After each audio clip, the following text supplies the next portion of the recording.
تو بس اسی پہ توکل رکھو۔ جو چیز اللہ سے مانگ لی ہے وہ لوگوں سے مت مانگو، نہ ہی اس کے پیچھے خود کو ہلکان کرو، بس سکون میں آ جاؤ کہ وہ اللہ تمہیں دے گا۔ اللہ سے بات کرو، اپنے دل کی خواہشات اللہ کے حوالے کر کے بے فکر ہو جاؤ، کیونکہ اللہ پہ توکل کا یہی تقاضا ہے۔ اور جو راستے اللہ نے تمہارے لیے چنے ہیں ان پر راضی ہو جاؤ، کیونکہ اللہ کی رضا سے بہتر اور کیا ہو سکتا ہے بھلا۔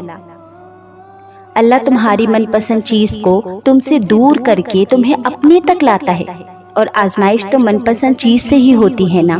جب کبھی گرتے گرتے سنبھل جاؤ تو سمجھ لینا کہ اللہ نے تمہاری دعاؤں کے ذریعے تمہیں تھام لیا ہے۔ یہ وہ دعائیں ہیں جو تم نے ایک وقت میں اللہ سے بہت کی تھی، اور پھر ناممکن سمجھ کر تم نے وہ دعائیں کرنا چھوڑ دی۔ وہ انہی مانگی ہوئی دعاؤں کے ذریعے تمہیں آنے والے مشکل وقت سے بچا لیتا ہے۔ تمہیں جو لگتا ہے کہ وہ دعائیں رد ہو گئی ہیں، تو یاد رکھیں کہ اللہ دعائیں رد نہیں کرتا۔ تم نہیں جانتے کہ اللہ کن کن صورتوں میں دعائیں قبول کرتا ہے۔ جو تم سے چھن جائے اسے واپس لے آتی ہیں دعائیں، جیسے لوٹایا یوسف کو اللہ نے اپنے والد کے پاس، اور موسیٰ کو اپنی والدہ کے پاس، اور ہاجرہ کو ابراہیم کے پاس، اور ایوب کو ان کے بچوں کے پاس۔ ہر تکلیف تباہی بن کر نہیں آتی۔ یاد رکھو تمہارا بھی وہی خدا ہے جو نوح کا تھا۔ جب نوح نے شکست نہ پانے کے لیے اللہ کے سامنے ہاتھ اٹھائے تو اللہ نے طوفان بھیج کر ان کی مدد کی۔ اسی طرح جب تم اللہ سے کچھ مانگتے ہو تو وہ تم تک مدد ایسے وسیلوں کے ذریعے پہنچاتا ہے جس کا تم سوچ بھی نہیں سکتے۔ تم اللہ کی مصلحتیں سمجھتے نہیں۔ تمہاری آزمائشوں کے پیچھے چھپے اللہ کے بہترین راز تم جانتے نہیں۔ اور اگر اللہ تمہیں کہتا کہ تم خود اپنا مقدر لکھو تو تب بھی تم اس سے اللہ جیسا بہترین نہ لکھ پاتے۔ تو پھر توکل، صبر اور دعا سے کام لو، کیونکہ اگر اللہ نے تمہیں کنارے پر کھڑا کر دیا ہے تو وہ تمہیں تھام لے گا یا اڑنا سکھا دے گا۔ تو دعائیں کرنا چھوڑنا مت۔ تم وہ بھی مانگو جو ناممکن ہے، پھر وہ تمہیں ناممکن وسیلے سے ہی عطا کرے گا، کیونکہ اللہ کے لیے کچھ بھی ناممکن نہیں۔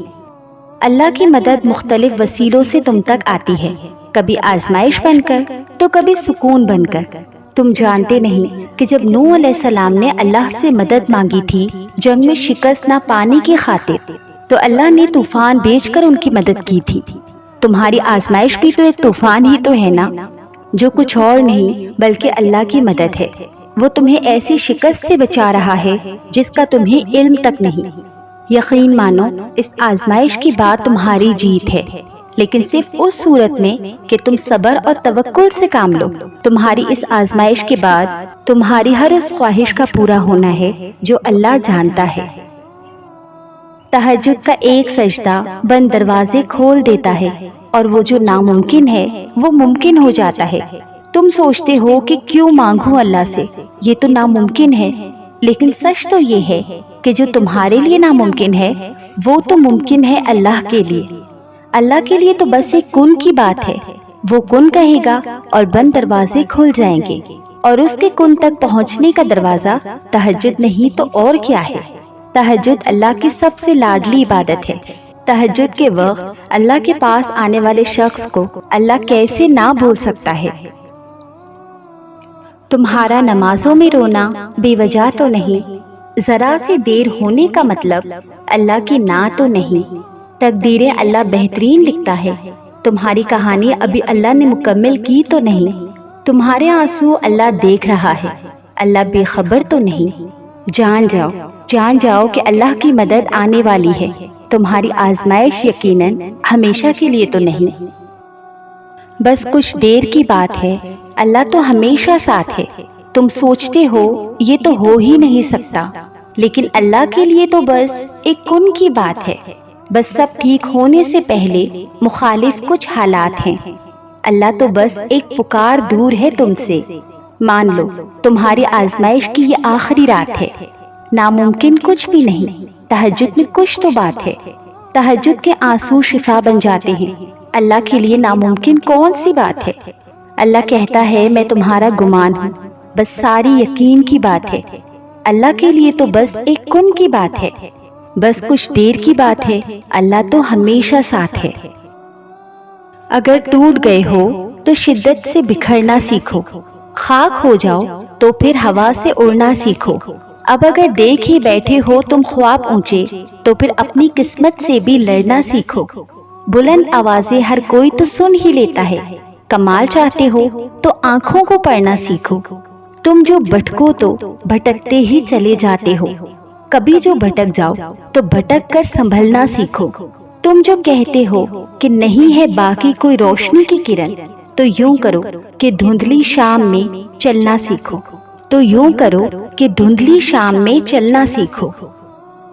مشکل آتی ہے تو اس سے نکلنے کا وسیلہ بھی بنا دیتا ہے، توڑتا ہے ہمیں تو خود سے جوڑ بھی دیتا ہے۔ ہمارا رب ہمیں دنیا کی محبت میں مبتلا کر کے رشتوں کی حقیقت سے واقف کروا دیتا ہے، تاکہ ہم جان جائیں کہ واحد سہارا صرف اللہ کا ہے، وہ جو بھٹکوں کو راہ دکھاتا ہے، وہ جو اندھیروں میں اجالوں کا سما پیدا کر دے، وہ جو غموں کی دیواروں کو توڑ کر خوشی کو ہماری زندگی میں داخل کر دے۔ وہی تو ہے پہلا اور آخری، ابدی اور ازلی واحد سہارا، جو ہمیں ہم سے زیادہ جانتا ہے۔ کیا تمہیں معجزوں کا مطلب معلوم ہے؟ نہیں معلوم تو سنو۔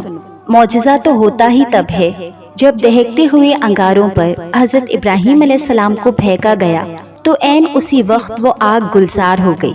پھر سوچ رہے ہو کہ اتنا وقت کیوں لگا؟ اگر اللہ چاہتا تو آگ جلتی ہی نہ۔ تو سنو، اگر ایسا ہوتا تو اسے معجزہ کون کہتا؟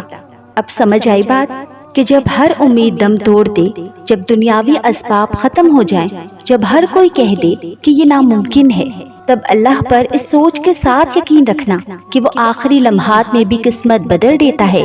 ایسا یقین اس رب پہ کر کے دیکھیں، یقین تو کریں۔ اس ذات اقدس کو اتنا کمزور کیوں سمجھ لیتے ہیں آپ؟ دنیاوی اسباب دیکھے اور مایوس ہو گئے؟ کیا وہ ذات اتنی کمزور ہے آپ کی نظر میں؟ نہیں نا۔ تو پھر ایک لمبی سانس لے اور رب محمد صلی اللہ علیہ وسلم پر اپنا یقین گہرا کر کے اس سے مانگے اور صبر رکھے، کیونکہ معجزات تو پھر آخری لمحات میں ہوتے ہیں نا، کیونکہ اللہ ہر شے پر قدرت رکھنے والا ہے۔